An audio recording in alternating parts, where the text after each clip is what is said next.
그대와 같이 벽을 밀어 부술 테니 다 같이 노래해요.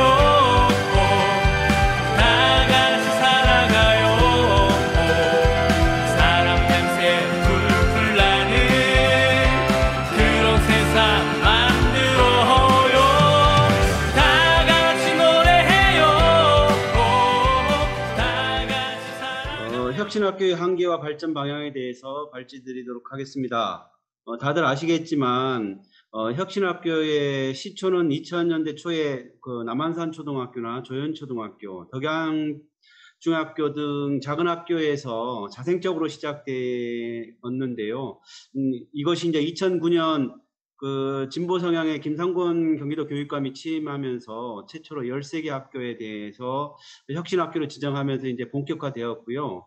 다들 아시겠지만 2010년에 지방선거에서 서울, 경기, 광주, 전남, 전북, 강원 등 6개 지역에서 진보교육감이 당선되면서 이제 혁신학교가 전국화되는 상황입니다. 현재 2000년 현재 전국적으로 1928개 학교, 그러니까 11,710개 학교 중에서 약 제가 퍼센트를 해보니까 한 16.4% 정도의 학교가 지금 혁신학교로 지정되어서 운영되고 있습니다. 혁신학교의 정신이라고 하는 건 학교장의 자율성을 토대로 해서 민주적 자치공동체와 전문적 학습공동체에 의해서 창의 지성교육을 실현하는 공교육 혁신의 모델이고요. 입시와 경쟁보다는 교사와 학생이 소통하고 협력하는 자발적인 학교를 추구하고 있다라고 볼 수 있고요. 그 다음에 교장과 교사들에게 학교 운영 및 교과 과정의 자율권을 주고 학생들에게는 토론 중심의 수업을 강조함으로써 교육 과정의 다양화, 특성화를 통해 공교육을 정상화하고 다양화하는 것을 추구하는 것이 현재까지 우리 혁신학교가 추구하는 목표이고 현재까지 그렇게 운영되어 왔다라고 볼 수 있겠습니다. 이 혁신학교 10년의 성과는 첫 번째로는 혁신학교를 통해서 공교육의 교육과정 안에서도 얼마든지 새로운 시도와 학교 번외를 통해서 학교 주체들이 행복한 학교를 만들 수 있다라고 하는 그 가능성을 보여줬다라고 하는 성과가 있을 수 있고요. 둘째로는 기존의 학교들이 학교장을 중점으로 해서 이계적 질서가 매우 엄격하게 관료적으로 운영된다라면 혁신학교는 이러한 틀을 깨고 학교 민주주의와 구성원의 인권이 회복되는 공간으로 탈바꿈했다라고 하는 것입니다. 그리고 세 번째로는 학교라는 공간이 새로운 것을 가르치는 그런 공부만 하는 공간이 아니라 우리 학생들이 어떻게 하면 행복할지에 대해서 공유했다는 어떤 성과가 있을 수 있겠습니다. 네 번째로는 혁신학교의 양적 성장이라고 할 수 있습니다. 전체 학교의 16.4%가 혁신학교로 운영되면서 일반 학교에 비해서 학교 만족도가 비교 우위에 나타났다는 그런 연구 결과를 나오게 하는 계기가 되었습니다. 그렇다고 하면 이제 이 속에서 그럼 혁신학교의 한계점으로 지적될 수 있는 것은 무엇이냐라고 하는 부분을 좀 살펴보면요.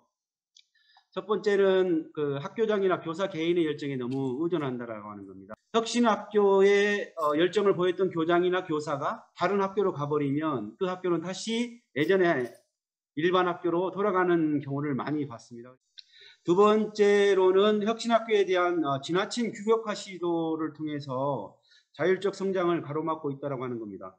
어차피 혁신학교는 각자의 색채와 자율적인 힘으로 성장하는 것이 혁신학교인데 또 어떤 지역 같은 경우 너무 성과 위주로 어떤 혁신학교의 본래 일반 학교와 별반 다를 바 없는 운영되고 있는 모습들을 많이 목도하게 된다.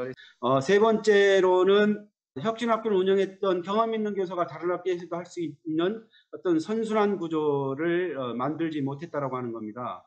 교사가 승진해서 교감 교장이 되어서 또 다른 학교에 가서 실제로 이 혁신학교를 좀 더 공고화하고 확장할 수 있는 이런 부분이 있어야 되는데 한계를 노출하고 있는 거 아니냐 이렇게 좀 보여집니다. 그 다음에 네 번째로는 이 양적 성장에 의한 또 의미 실제로는 있습니다. 주로 서울 이야기인데 서울 강남 이야기이긴 한데 혁신학교 하면 아이들 공부 안 가르치고 맨날 놀기만 한다. 이러다 보니까 기초학력이나 공부를 안 시킨다. 그래서 기초학력이 미달되고 이러니까 우리 지역에는 혁신학교 들어오지 말자. 이렇게 해서 실제 서울에서만 학부모나 주민들의 반대로 10개 학교가 혁신학교 지정이 좌초된 사례가 있고, 실제로는 초등학교 과정에서는 학업 성취도가 좀 떨어질 수 있으나 중학교, 고등학교 가면 오히려 고등학교 가서는 혁신학교 출신 아이들이 훨씬 학업 성취도가 높아지는 그런 연구 사례들이 있는 걸로 봤을 때는 좀 더 이런 인식 변화를 위한 노력이 좀 부족하지 않았나라는 생각이 듭니다. 마지막으로 이제 혁신학교의 발전 방향으로는요. 첫 번째로는 혁신학교의 교육과정 자율성과 수업 혁신을 지속할 수 있는 이러한 것들이 계속 되어야 한다. 학부모들의 인식이 이제 혁신학교는 공부를 안 가르친다라고 하는데 그런 것이 아니고 실제로 이런 기초학력의 문제도 혁신학교에서는 좀 해결하면서 또한 자유롭고 창의적이다라고 하는 부분까지를 좀 염두에 두고 가야 혁신학교가 유지 발전할 수 있지 않는가라는 생각을 해봅니다. 두 번째로는 혁신학교의 시스템 구축이 필요합니다. 교육청의 구조를 혁신하지 않고는 진정한 혁신학교, 학교 혁신은 어렵다는 지적이 많습니다. 그래서 이 혁신학교를 유지 강화하기 위해서는 혁신교육을 확대하기 위한 교육연수원, 그 다음에 혁신 담당과, 또 시도교육청의 혁신 담당과, 그 다음에 혁신교육정책연구소 등을 설립해서 좀 더 체계적인 연구나 이런 협치를 통해서 혁신학교가 좀 더 강화되고 발전할 수 있는 계기를 마련해야 된다라고 하는 거고요. 세 번째는 혁신학교마다 교육적 특색을 갖도록 해야 된다라고 하는 겁니다. 네 번째로는 혁신학교는 저는 100% 교장 공모제를 도입할 필요가 있다라고 생각합니다. 네, 다섯 번째는 교사의 열정과 자발성이 최대한 발휘될 수 있는 인사제도의 개편이 좀 필요하다고 생각합니다. 단적인 예로 이 교사 순환제도에 대한 좀 손질이 좀 필요하지 않는가라는 생각입니다. 그래서 혁신학교에 가서 있다가 또 다른 데로 한 4, 5년 있다가 하고 이런 것보다는 한 10년 정도 그 학교에 근무하면서 뭔가 확실하게 좀 뿌리를 내릴 수 있는 이러한 것들이 좀 되었으면 좋겠다라고 하는 거고요. 그 다음에 어떻든 이 혁신학교에 가려고 하는 교사가 있으면 우선적으로 그 혁신학교에 배정했으면 좋겠다. 네, 여섯 번째로는 혁신학교의 질적 전환을 위한 법적 제도적 개선과 대안 마련이 필요하다라는 겁니다. 일곱 번째는 이제 우리 학부모와 관련된 건데요. 학부모가 우리 학교 운영에 좀 안정적으로 참여할 수 있는 방안을 좀 마련했으면 좋겠다라고 하는 겁니다. 이제 저도 맞벌이 부부다 보니까 학부모회나 학교 활동에 가는데 많은 제약이 있습니다. 그래서 제가 이제 계속 여기 전북에서도 주장하는데, 그래서 학부모 활동이나 학부모 교육, 학교 운영위원회 이런 참여에 대해서 맞벌이 부부가 할 수 있도록 노동조합에 보면 근로시간 면제라고 하는 게 있습니다. 그러니까 유급으로 이런 학부모의 활동이나 학부모 교육에 참여하는 경우에는 근무 시간으로 인정해주는, 제가 보니까 독일 같은 경우에는 아이가 초등학교 입학을 하면 의무적으로 부모가 연간 6시간인가 10시간인가 교육을 받아야 됩니다. 근데 그거에 대해서 나라에서는 근무한 걸로, 일을 하는 경우에는 근무를 한 걸로 인정해주는 그런 제도가 있더라고요. 그래서 오늘 이 엄청난 토론 기획을 보고 정말 놀란 사람 많을 텐데 이걸 준비하신 우리 집행부분들께 정말 감사드리고요. 하고 싶은 얘기 너무 많은데 저는 이제 일단은 혁신학교에 대해서 얘기를 조금 교사의 상황을 좀 말씀드려야 될 것 같아서 좀 손을 좀 들었습니다. 저는 2011년부터 서울영혁신학교 개교학교에서 근무를 5년 6개월 하면서 그러니까 소위 말하는 제대로 된 혁신학교라는 곳에서 전교조 조합원이 중심되는 진짜 어떤 혁신을 만들어보자라는 그런 운동에 참여해 왔었는데 그 혁신학교의 한계에 대해서 너무나 절실히 느끼고 있어요. 여기 발제해 주신 선생님의 내용에 깊이 공감을 하면서 또 동시에 좀 이런 부분이 있다는 얘기를 좀 드리고 싶어요. 어떤 부분이냐면 혁신학교는 1950년 교육에서 최초로 아래로부터의 교육운동이라고 할 수 있는 거죠. 아주 관습적인 부분에서 벗어나기 위한 그 혼란, 이것이 사실은 혁신학교 자체가 아닌가라는 생각이에요. 제가 근무할 때 선생님들은 굉장히 불안해하셨어요. 우리가 이 학교를 뜨면 엉망이 될 거다. 걱정이 된다. 그래서 최대한 구성원들은 그 구성원이 바뀌어도 유지될 수 있는 제도화의 노력을 많이 했지만 만들어진 규정은 아무리 선하다 하더라도 새로운 구성원들에게 공감을 얻을 수 없더라고요. 또 다른 이 제도화된 방식은 또 다른 관료적인 모습으로 교사 개개인에게 다가오기 때문에 이것이 혁신인가 하는 그 부분이 좀 고민이 됩니다. 12쪽 자료집에 혁신학교의 한계의 첫 번째 부분에 대한 저의 고민인데요. 혁신은 제도 혹은 뭐 안정, 예산 이런 것들이 만들어내는 게 아니다라는 게 저의 좀 경험치에서 나오는 결론이었고요. 철학적인 고민과 공유, 토론, 관습에서 벗어나기 위한 그 혼란 자체가 혁신이어야 하는데 여기서 효율성을 얘기하게 되면 혁신의 의도가 퇴색될 수밖에 없는 것 같아요. 효율적이지 않은 것, 그럴 수밖에 없고 그 고민을 나누고 토론하는 그 문화 자체가 혁신이어야 하는데 그것을 안정적으로 가져가기 위해서 관에서 이렇게 자꾸 참견을 해서 이렇게 만들자라고 하는 것, 그 과정에서 굉장히 교사들의 반발이 좀 많이 있었던 게 사실입니다. 교사들의 자발성과 공동체성을 바탕으로 한 학교 문화 혁신 그리고 수업 혁신이 혁신학교의 목표라고 했을 때 혁신학교의 이 발전을 가로막는 것은 그 무엇보다도 교육부가 잘못된 사인을 주는 그 부분 같아요. 예를 들면 교원평가, 성과급, 각종 뭐 가산점, 뭐 인사상, 인센티브 이러한 것들은 교사를 수동적인 태도로 유도하려고 하는 교육부의 그런 정책들이잖아요. 그런데 이것에 교사 문화를 자발성과 공동체성을 가지고 가게 하려는 혁신학교의 이 목표 자체가 충돌하기 때문에 이러한 교육부의 정책 자체가 혁신의 움직임을 가로막을 수밖에 없다는 거, 그 말씀을 꼭 좀 드리고 싶었고요. 또 한 가지 참 저도 역시 안타깝지만 아쉬운 부분이 14쪽에 5째 부분 교사들이 최대한 열정과 자발성을 발휘할 수 있도록 한 학교에 근무할 수 있는 연한을 좀 늘려야 한다라는 이러한 말씀에도 저도 깊이 공감을 하면서 동시에 굉장히 혁신학교의 어떤 교육 공동체와 교육 운동을 하고자 하는 교사들이 몰리면서 다른 학교가 아주 많이 피폐해진 것도 저는 확인을 하고 있습니다.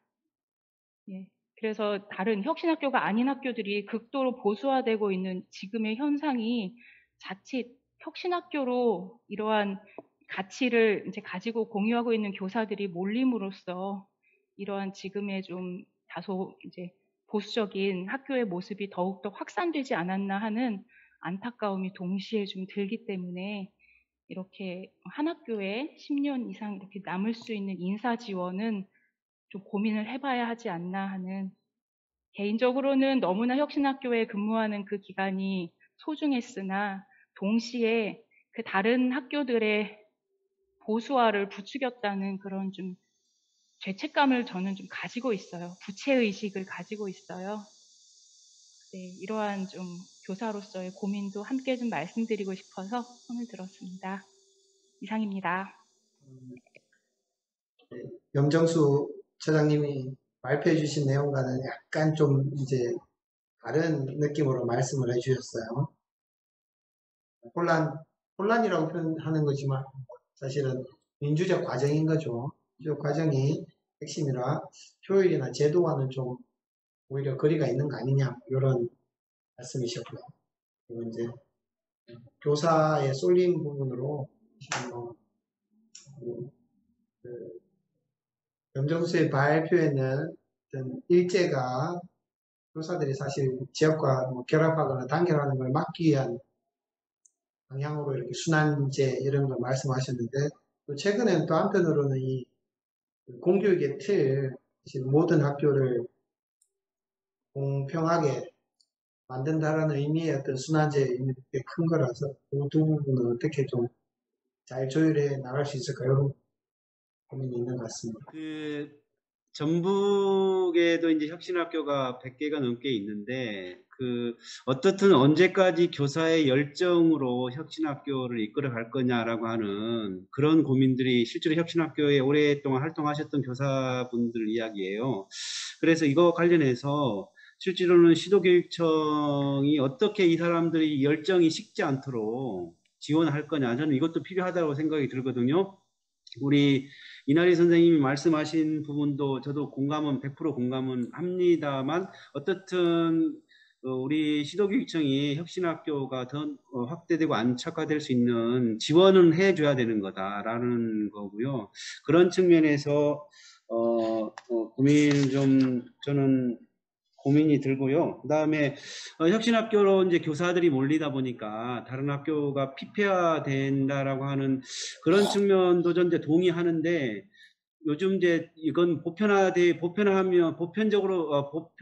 말씀드리면 위험하기도 하지만, 요즘 새롭게 임용되시는 신규 선생님들을 보면 많이 이런 거에 대해서 별로 관심들이 없으시더라고요. 보통 대단히 좀 뭐랄까 개인주의적이랄까, 그리고 자신의 처우만 생각하는, 그러다 보니까 이제 속된 표현으로 하면 왜 전교조가 아니고 교사노조가 지금 뜨고 있느냐, 이거는 어떻든 참교육보다는 자신의 처우와 관련된 것들만 지금 관심이 있다라고 하는 그런 우스갯소리가 있고요. 실제로 이제 엊그제 모 중학교가 혁신중학교인데, 교감 선생님이 새롭게 제2의 혁신학교를 좀 해보려고 의지를 가지고 하는데, 그래서 이제 수업이 없는 금요일 날 오후에 한 3시 정도에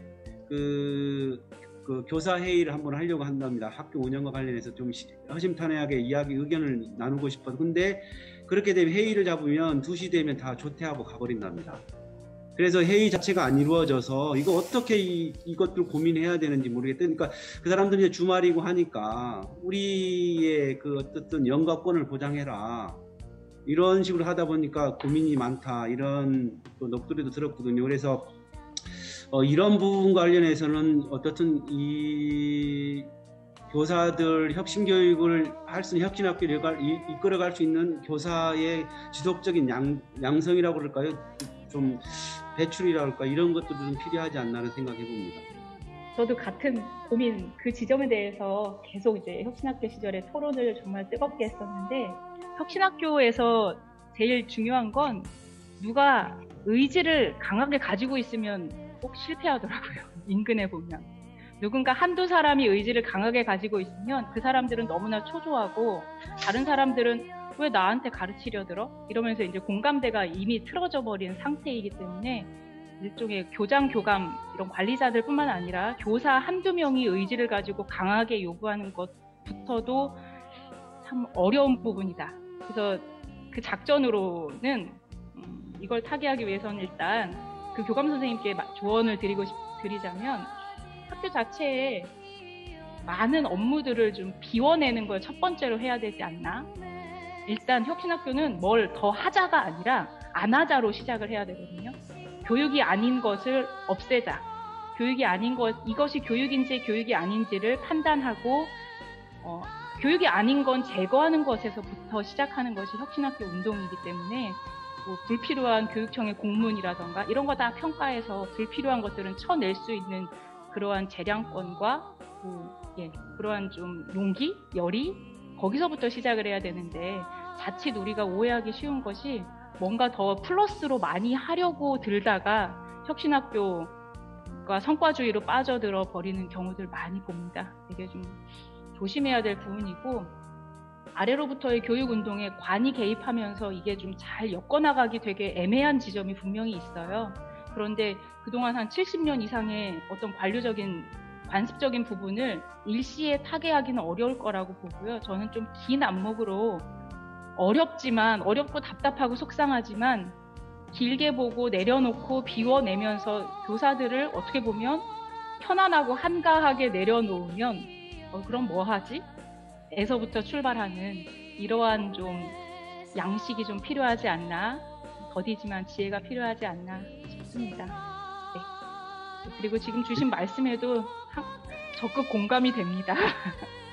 네, 우리 교감 선생님이 우리 평등학부의 회원이신데 아마 지금 열심히 네. 학교에서 일하고 계시겠죠? 제가 꼭 전달하도록 하겠습니다. 네, 감사합니다.